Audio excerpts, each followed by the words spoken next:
네, 반갑습니다. 킹덤 스토리 2-1의 4단원 하나님의 선지자들의 14과 함께 생각해 보겠습니다. 14과의 제목은 갈멜산 대결입니다.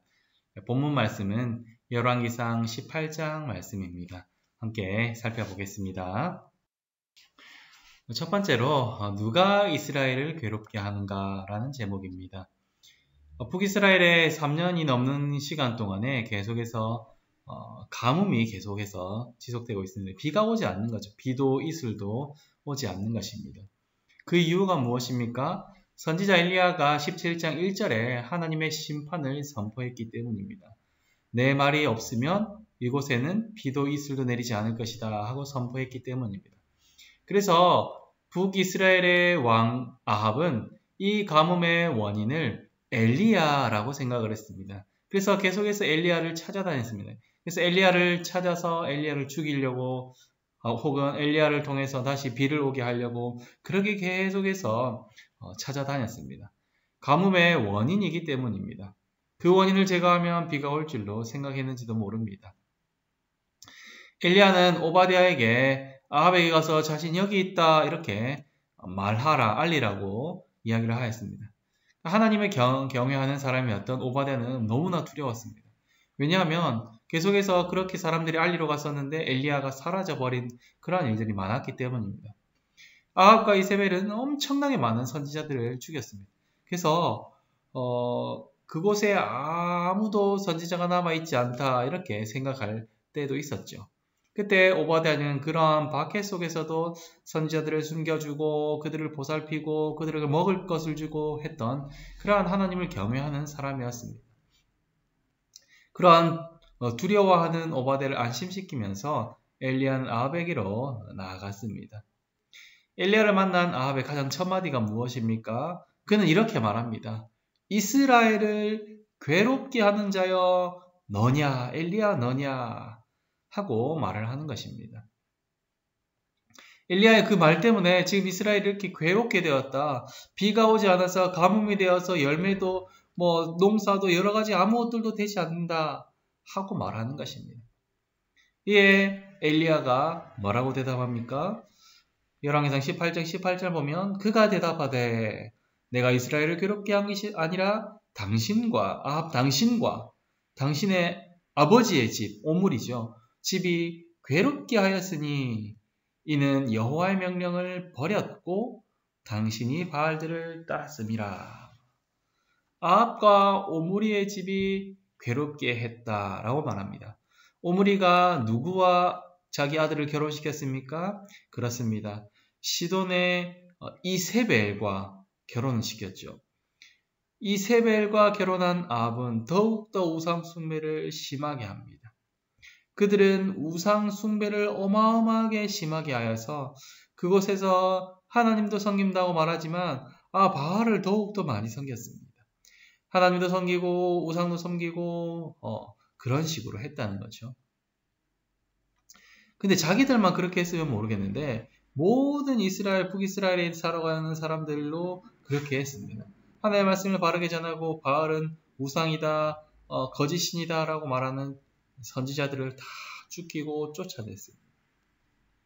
또 이스라엘로 바알을 따르게 했기 때문에 그 이유 때문에 비가 그치고 가뭄이 들었다라고 엘리야가 말을 했습니다. 하나님께서 아합과 오므리 때문에 그 나라를 심판하신 것입니다. 하나님은 죄를 자복하고 회개하고 돌아오는 자를 용서해 주시는 자비로우신 하나님이십니다. 사사시대에는 12명, 13명의 사사가 나오죠. 그들은 12번, 13번 계속해서 범죄를 했습니다. 그런데 범죄를 저지르고 다시 돌아올 때에 하나님께서는 그들이 부르짖을 때마다 용서해 주시고 사사를 보내서 그들을 구원해 주셨습니다. 그런데 아합은 3년이나 넘게 회개하지 않았기 때문에 3년이 넘게 비가 오지 않았습니다. 두 번째로 여호와와 바알 가운데 누가 참 하나님인가 하는 것입니다. 하나님의 이름은 무엇입니까? 여호와이죠. 여호와, 그 신, 여호와라는 이름의 신이 있는 거죠. 여호와라는 이름의 신이 무엇입니까? 여호와라는 이름의 뜻이 무엇입니까?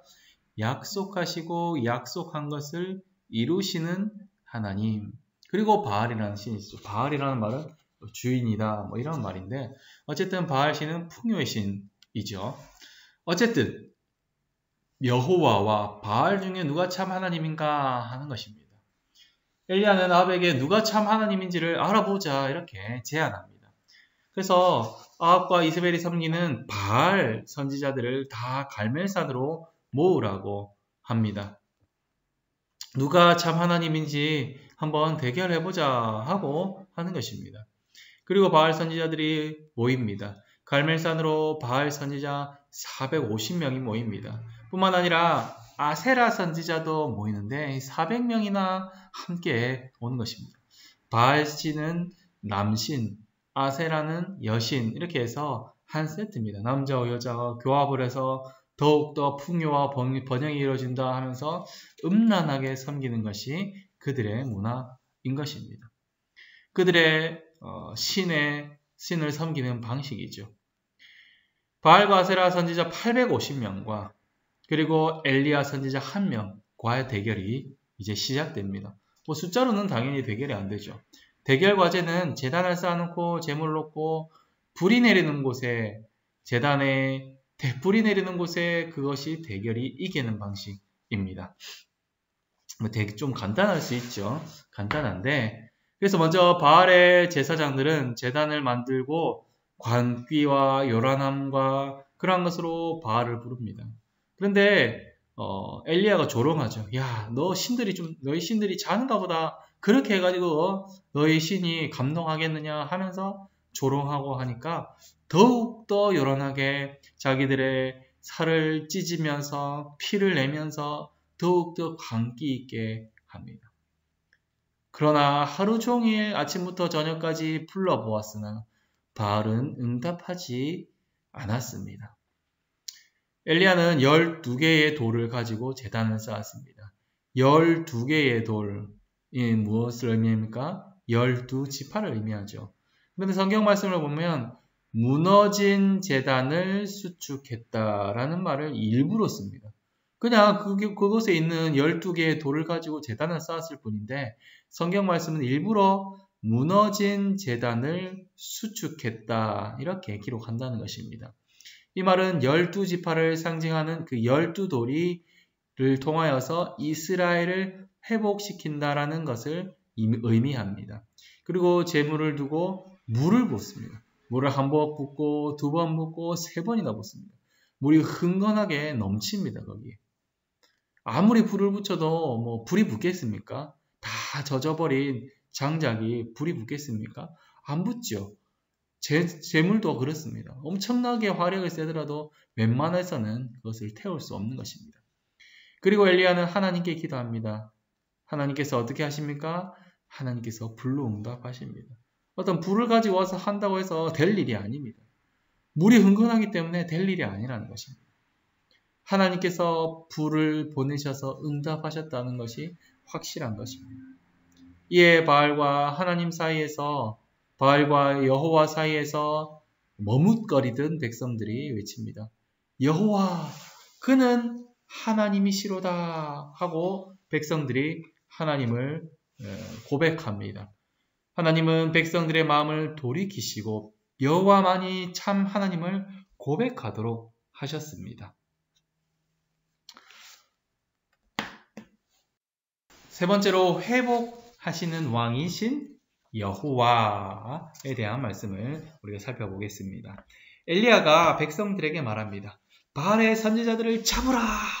바알의 선지자들을 잡으라! 바알의 선지자만 있습니까? 아세라 선지자도 있죠. 어쨌든 바알 선지자, 아세라 선지자를 다 몽땅 잡습니다. 850명에서 몽땅 잡아서 백성들이 기손 시내에 가서 모두 죽입니다. 우상숭배를 주도하는 자들을 모두 죽여서 정화시키는 거죠.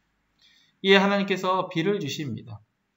백성들의 마음이 하나님께로 돌아왔고 바알 선지자들도 죽여서 여호와만이 참 신임을 밝히 드러낸 후에 하나님께서는 하늘을 열어서 비를 주시는 것입니다. 예수님의 동생 야고보는 야고보서의 마지막 부분에 아주 길게 이 말씀이 기록된 부분을 기록하고 있습니다. 이것은 기도에 대한 본문이죠. 너희 중에 고난당하는 자가 있느냐? 그는 기도할 것이다 라고 하면서 시작하는 본문입니다. 그런데 이것이 그냥 기도하는 본문을 아닙니다. 이 본문은 특별히 죄를 지은 형제들을 위한 기도, 죄사함의 기도에 대한 것입니다. 그들이 죄로 인하여서 병이 들었죠. 북이스라엘이 죄로 인하여서 가뭄이 들어서 아주 곤란한 상태가 빠진 것과 같습니다. 그때에 교회 장로들을 청해서 기도할 때에 교회 장로들을 청해서 기도한다는 말은 그냥 기도한다는 말이 아니라 치리자들이 아닙니까? 당회죠, 당회. 교회 장로들은 당회입니다. 그래서 다른 말로 하면 교회 장로들 앞에서 자신의 죄를 고백하고 회개하고 돌아오면 하나님께서 용서하여 주시고 그들의 병을 고쳐주신다는 약속인 거죠. 그래서 교회 장로들을 청하여서 기도하면 그때 하나님께서 그들의 병을 고쳐주시겠다 하는 약속입니다. 그들의 죄로 인한 병이 들은 그때에 그러한 것입니다. 북이스라엘의 엘리야가 그들을 위해서 기도했을 때 비를 주신 것과 같이 땅이 열매를 맺는 것과 같이 너에게 성령 열매를 맺게 될 것이다 하는 것을 가르쳐 주십니다. 사랑하는 성도 여러분, 사랑하는 교사 부모님들, 오늘 본문은 엘리야와 바알과 아세라 선지자들의 대결을 다루었습니다. 바알과 아세라 선지자들은 아주 퍼포먼스가 좋죠. 예배가 와 감동적이야, 와 대단해, 이야 멋져 라고 한다고 해서 그것이 바른 예배일까? 아닐 수도 있다는 것입니다. 그에 반해서 엘리야는 너무나 단순하고 단촐합니다. 그러나 하나님을 바르게 알고 부르는 자에게 하나님은 응답하십니다. 그리고 백성들을 회복시키고 그들의 죄를 제거해 주십니다. 우리 자녀들에게 여호와만이 참 하나님임을 꼭 가르쳐 줄 수 있기를 바랍니다. 성경이란 아주 담백하고 단촐해 보이는 그러한 그 말씀을 가지고 가장 큰 능력을 줄 수 있음을 우리가 우리 자녀들에게 가르쳐 줄 수 있기를 바랍니다. 예배 시간이 어떤 일이 일어나는지를 꼭 가르쳐 주시면 좋겠습니다. 예배 시간은 어떻습니까? 예배 시간에 회개하고 하나님 앞에 나오는 자들에게 예수 그리스도의 그 피를 보혈을 의지해서 나오는 자들에게 죄 사함의 용서가 있게 되고 그리고 예배 시간에는 하나님의 말씀이 선포되며 이것을 통하여서 믿음이 생겨나고 믿음이 있게 되고 예수 그리스도를 받아들이게 되고 예수님을 통하여서 구원을 받게 되는 놀라운 역사가 있는 시간임을 우리 자녀들에게 가르쳐 줄 수 있기를 바랍니다.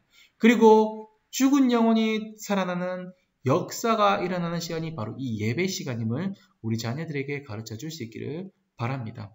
그래서 그의 영혼이 사망에서 구원하여서 허다한 죄를 덮는 그러한 시간임을 가르쳐 주셔서 오직 예수 그리스도만을 의지함으로써 이 땅을 살아가며 우리 자녀들이 하나님만 바라보며 살아갈 수 있도록 지도해 줄 수 있는 그러한 저와 여러분이 되기를 간절히 소망합니다. 14과 정리를 한번 해보겠습니다. 14과는 하나님과 다른 것을 겸하여 섬길 때에 괴로움이 임한다는 것입니다. 그리고 하나님은 대결에서 승리하심으로써 우상의 헛됨을 나타내십니다. 그리고 하나님은 이스라엘의 믿음과 당신의 영광을 회복해 주십니다. 13과는 어떻게 잘 적용하셨는지 한번 돌아보시고요. 14가 적용을 하면 좋겠습니다. 첫 번째로 우리의 삶을 괴롭게 하는 자는 과연 누군가 한번 생각해 보시고 혹 내 안에 있는 아합 때문인데 다른 데 책임을 돌리고 있지는 않은가 한번 살펴보시고 두 번째로 오늘 갈멜산 대결에서 본 이스라엘 백성들처럼 하나님께서 우리의 삶 가운데서 회복하시고 있는 것이 있다면 한번 나눠볼 수 있기를 바랍니다. 그래야 해서 이 말씀을 통해서 나에게 적용할 구체적인 실천이 무엇인지를 한번 같이 살펴보았으면 좋겠습니다.